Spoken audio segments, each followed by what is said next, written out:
Olá pessoal, aqui quem fala é o professor Ademir Dornelles, sejam todos bem-vindos ao canal.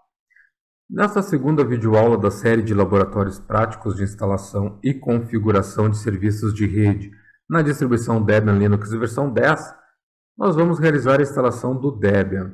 Na videoaula anterior, nós havíamos realizado o download do Debian na sua versão mais atual, que é a 10.1, e também criamos a máquina virtual no VirtualBox. A ideia então é que a gente faça uma instalação básica do sistema operacional, servindo como modelo para as máquinas virtuais que utilizaremos em nossos laboratórios práticos.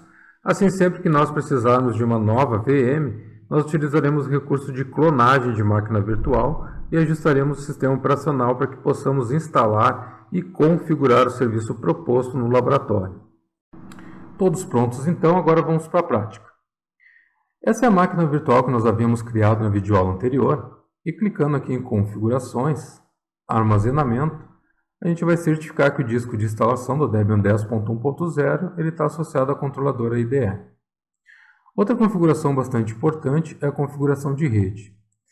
Inicialmente nós vamos habilitar somente um adaptador, e para que essa máquina virtual ela tenha acesso à rede local e consequentemente à internet, há duas formas de configuração possível aqui. Uma delas é o NAT, Network Address Translation, que é a tradução de endereços de rede. E a segunda é a placa em modo Bridge, que é a placa em modo ponte. Para que vocês compreendam a diferença entre esses dois modos de operação, eu vou projetar essa figura que vai auxiliar a explicação e a compreensão de vocês. Esse aqui então a placa de rede modo operação NAT.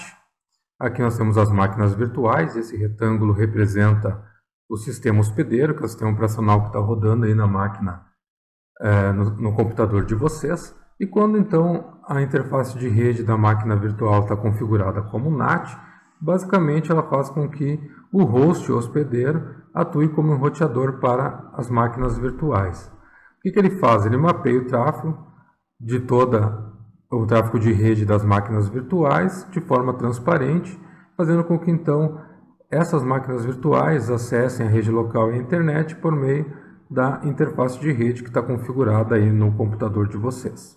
Isso implica algumas coisas, como por exemplo, se vocês têm um computador dentro da rede local de vocês, vocês não vão conseguir fazer um acesso direto às máquinas virtuais, porque elas vão estar rodando atrás do host hospedeiro. Por contrapartida, quando vocês configuram em NAT, se vocês têm internet configurado e funcionando no computador de vocês, o NAT seria uma garantia de que nas máquinas virtuais a internet ela vai funcionar corretamente. A segunda forma de operação é a placa de rede do VirtualBox configurada como Bridge, ou acesso por ponte. Nesse modo de operação, o VirtualBox utiliza um driver de dispositivo do seu sistema hospedeiro, que filtra os dados do adaptador de rede física, permitindo que o VirtualBox intercepte esses dados da rede física e injete os dados, criando uma nova interface de rede via software. Quando uma VM está usando essa nova interface de software, ela opera como se estivesse fisicamente conectada à rede. Então isso permite que cada uma das máquinas virtuais ela tenha um endereço IP diferente e se comporte como se fossem máquinas conectadas diretamente à rede local de vocês. Isso então permite que, caso vocês tenham outras máquinas na rede local, vocês consigam ter um acesso diretamente às máquinas virtuais de forma isolada. Retornando aqui ao VirtualBox, então, a gente vai manter a configuração em modo Bridge, para que a gente possa então ter acesso de máquinas da rede local diretamente à nossa máquina que vai intermediar rede local e rede virtualizada. Outro fator importante aqui é vocês verificarem como que vocês estão conectados à rede local. Se vocês estiverem, por exemplo, utilizando o notebook, conectados via rede sem fio, é importante que vocês atentem aqui a modificar a interface de rede para a interface de rede sem fio de vocês. Se vocês estiverem utilizando a rede cabeada, convencional, vocês vão manter aqui o Internet Connection. Realizar as configurações, então a gente já pode iniciar a nossa máquina virtual. Aqui então a máquina virtual ela botou no CD de instalação E na primeira janela do instalador do Debian 10, vocês podem definir qual a forma de instalação. A Graphical Install, ela permite que vocês utilizem o mouse e a opção Install somente o teclado. Aqui nas opções avançadas ainda tem o modo de instalação Expert e ainda os modos de recuperação. Retornando aqui, a gente vai utilizar o Graphical Install e carregando então o instalador, a primeira opção é a escolha do idioma do sistema operacional. Aqui é o seguinte, como essa escolha aqui ela só não é para o instalador, mas também para o sistema operacional, é importante que vocês escolham um idioma que vocês tenham uma familiaridade. Por exemplo, se você não tem uma familiaridade com o inglês e optar pelo inglês, o sistema ele vai ser instalado, né? E os erros e documentação elas vão estar em inglês. Então, para quem está iniciando, se não tem uma familiaridade em outras línguas, é importante que escolha aqui o português do Brasil, até por uma questão didática, para que vocês possam ler as documentações, né, principalmente os manuais de comando e também os erros, alguns erros ele vai aparecer em português também. Aqui então a localidade, Brasil, e aqui o layout do teclado, português brasileiro. Então ele vai detectar o hardware do computador e carregar os componentes do instalador. Essa operação aqui ela é rápida, não demora muito. E a próxima estágio da instalação já é então a parte de configuração de rede. Aqui, como nós configuramos ali em Bridge, se vocês tiverem DHCP na rede local de vocês entregando essa configuração de forma automatizada, ele já vai então se autoconfigurar e já vai cair na parte de definição do hostname da máquina. Caso nessa etapa aqui deu algum erro na instalação de vocês, é porque ele não encontrou um servidor DHCP na rede local. Então, vocês terão que fazer manualmente, mas de qualquer forma, isso não é um problema porque durante a preparação do sistema operacional para que a gente faça então a instalação dos serviços, a gente vai ver como que se configura a rede no Debian. Aqui então é o hostname da máquina. Isso aqui não vai ser tão importante agora, porque em cada máquina que a gente clonar, a gente vai definir um nome e vai fazer essa alteração depois. Vou dar um continuar aqui. E o domínio é aquele que a gente tinha definido lá na primeira videoaula, que é empresax.com.br. O próximo passo então é a definição da senha de usuário. O Linux ele possui dois tipos de usuário. O usuário administrador, que é o usuário root, e os usuários comuns, que são aqueles que não têm diretivas de administrador no sistema. Aqui, mesmo não sendo uma senha segura, né, a gente vai utilizar a senha 1, 2, 3, 4, 5, 6, para que a gente não esqueça então nos próximos laboratórios. Continuar. Aqui é o nome completo do usuário que vocês vão criar. Eu vou criar um usuário para mim, Ademir Dornelles, e o meu usuário de login vai ser Dornelles. Aí cada um vai criar aí o seu usuário. A minha senha eu vou definir 1, 2, 3, 4, 5, 6 também, para que não esqueça posteriormente. E aqui continuar. Aqui é a configuração do relógio e aqui tem a questão do fuso horário, então é importante que vocês configurem conforme o fuso horário de vocês. Aqui eu estou no Rio Grande do Sul, então vou escolher aqui a opção mais para baixo, vou dar um continuar.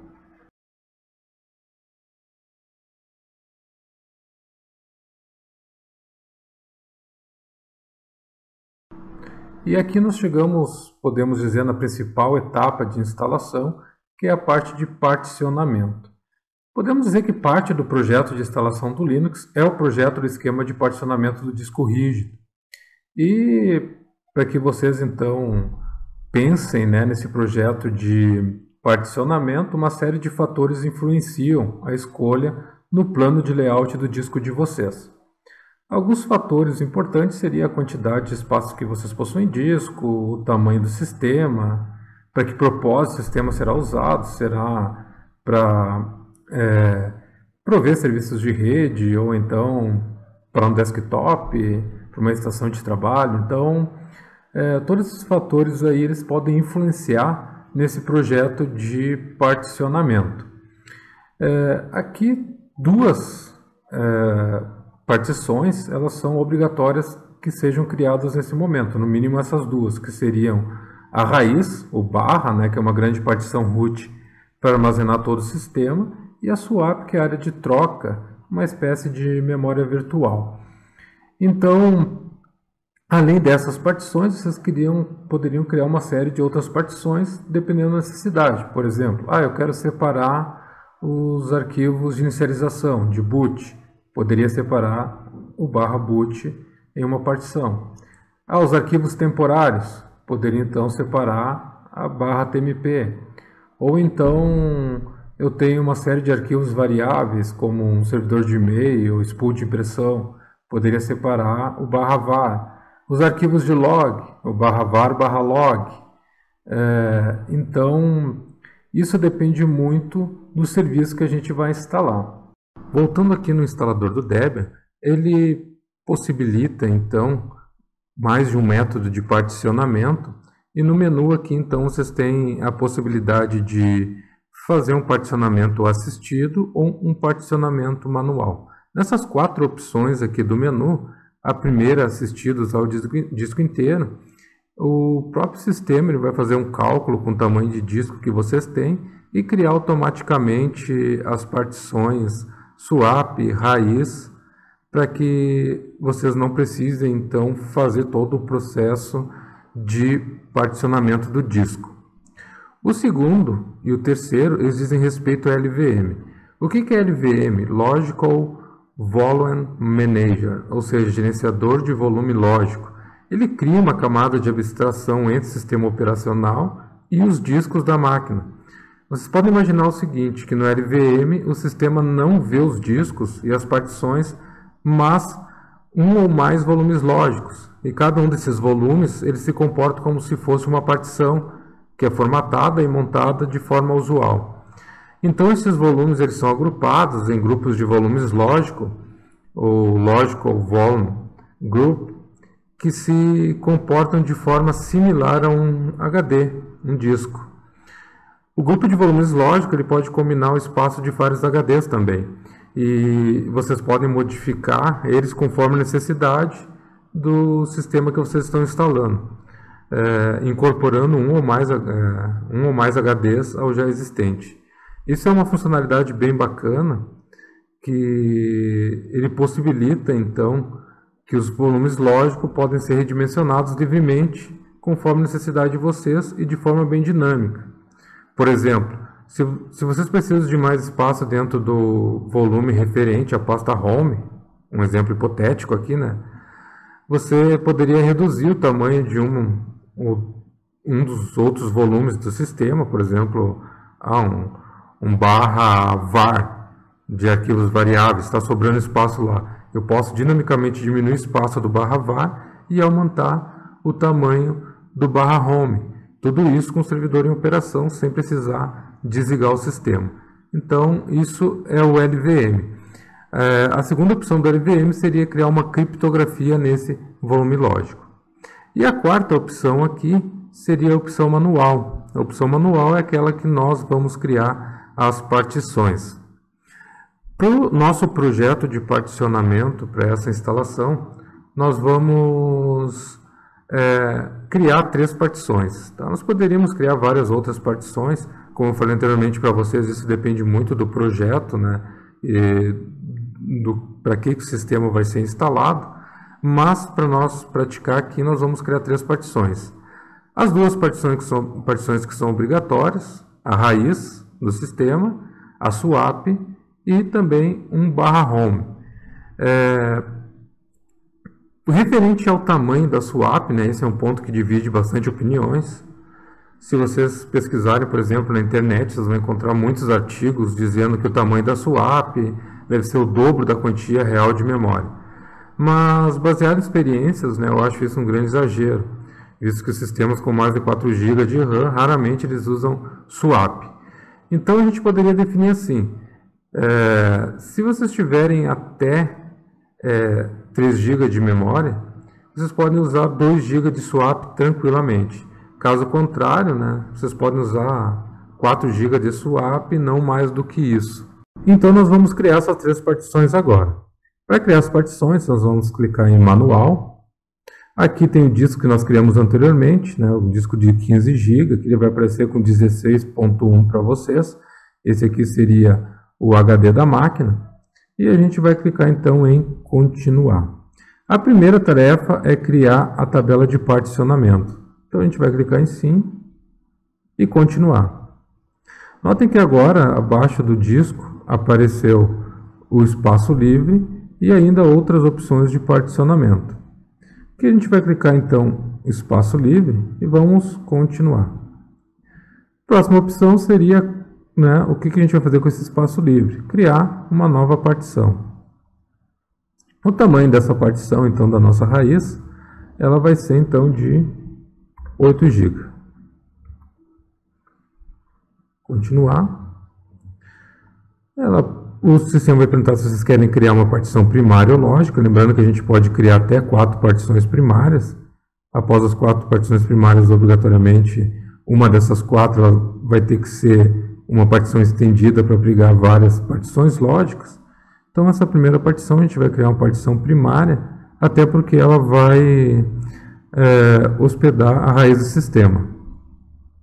No início do disco, continuar, e aqui, então, a gente pode fazer as configurações finais da partição.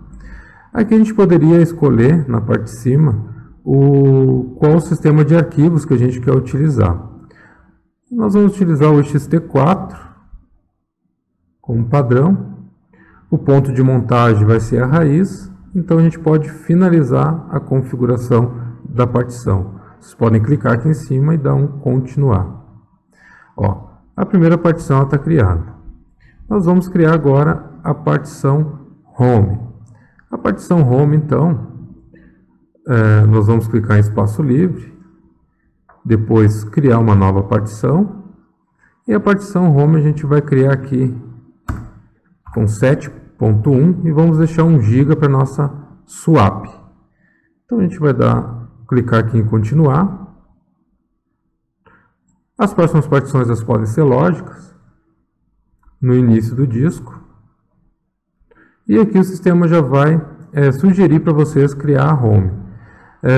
A gente poderia criar outros pontos de montagem aqui, que seriam outras pastas, como eu já expliquei para vocês, separar outros diretórios, né, como o /boot, /tmp, /var, o sr, ou então, né, informar manualmente aqui. Por exemplo, eu quisesse separar os logs do sistema, eu poderia clicar aqui em informar manualmente e colocar aqui /var, /log, tá?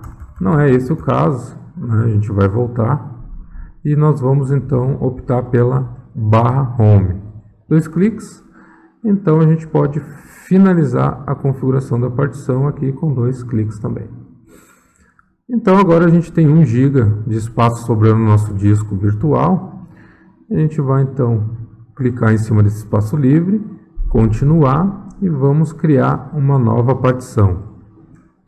Essa partição então já vai mostrar aqui o espaço restante, continuar, uma partição lógica. Aqui nós vamos então ter que mudar o sistema de arquivo e para isso então vocês vão dar 2 cliques aqui, usar como. E como a swap ela é um sistema de arquivo especial, vocês vão diretamente aqui em área de troca swap. 2 cliques. finalizar a configuração da partição e aqui nós temos então o nosso esquema de particionamento. Então a SDA1, que é uma partição primária, ela vai ser a raiz. Lembra que a gente tem 4 partições primárias, então seria SDA1, SDA2, SDA3 e SDA4. Como nós criamos lógicas, então nós vamos ter a SDA5, que vai ser a barra home, e a SDA6, que vai ser a swap. As duas primeiras formatadas com ext4 e a swap formatada com sistema de arquivo especial para swap.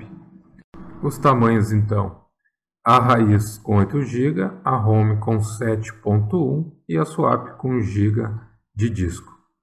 Feito isso, então, se vocês estão com esse esquema de partição, todas vão ser formatadas, é só então finalizar o particionamento e escrever em disco.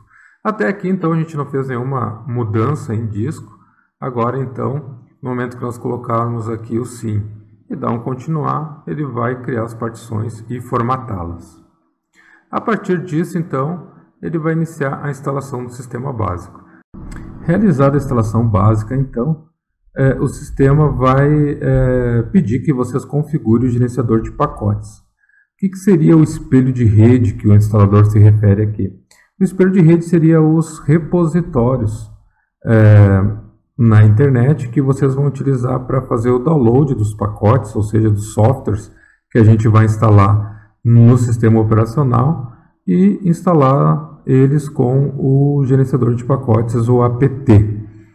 Então, a gente vai configurar ele, sim.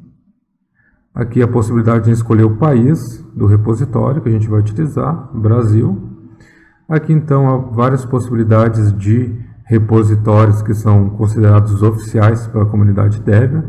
Nós vamos utilizar o deb.debian.org.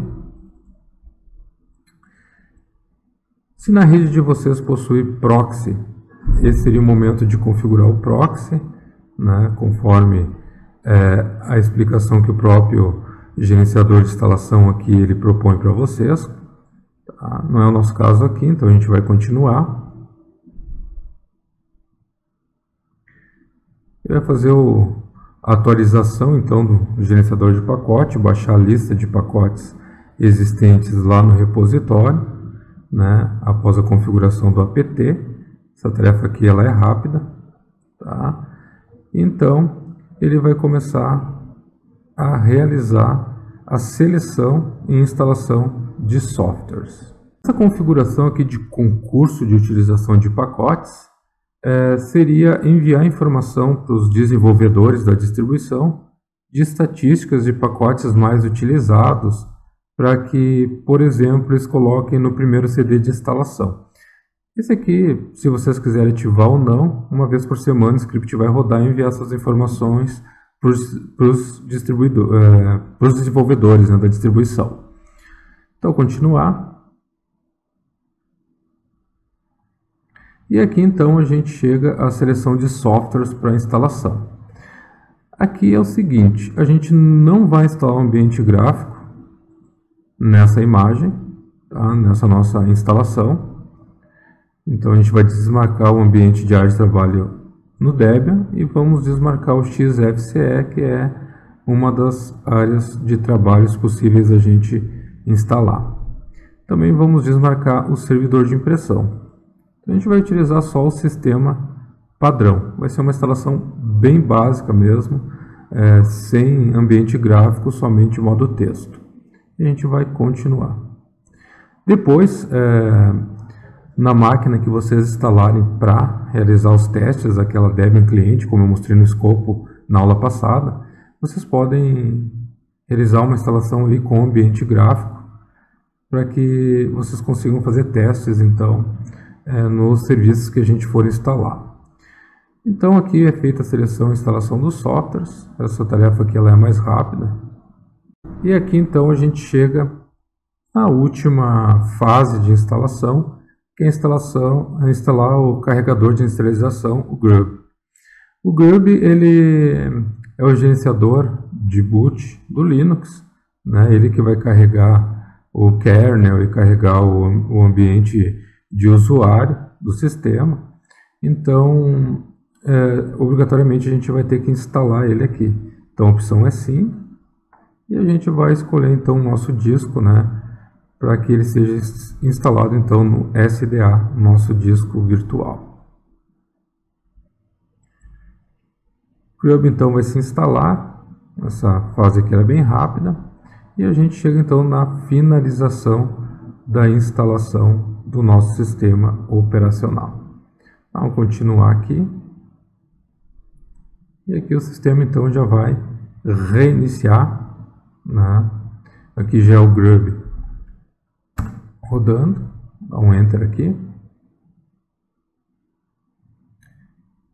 O Debian 10, por ele utilizar o systemd, né?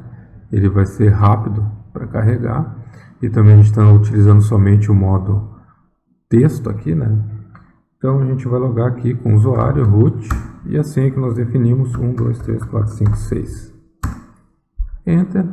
Então está pronta a instalação do Debian 10.